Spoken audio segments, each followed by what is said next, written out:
আচলতে আমাৰ চিৰাং জিলাৰ বাসুগাঁৱৰ নিকটৱৰ্তী উলুবাৰী এম.ই. স্কুলত এগৰাকী প্ৰাৰ্থী যাৰ বিজনীৰ ওচৰৰ শিশুবাৰী গাঁৱৰ তেওঁৰ পিতা হ'ল অজিত চৰকাৰ, প্ৰাৰ্থীগৰাকী বাপন চৰকাৰ।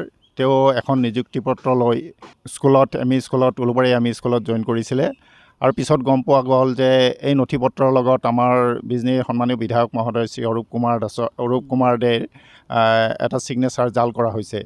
আমি বাতৰি যোগে গম পালোঁ যে অৰূপ কুমাৰ দে আমাৰ বিজনী বিধায়কৰ চহীটো জাল কৰি এনেকুৱা নিযুক্তি পত্ৰত তেওঁ সংযোজন কৰি দিছে।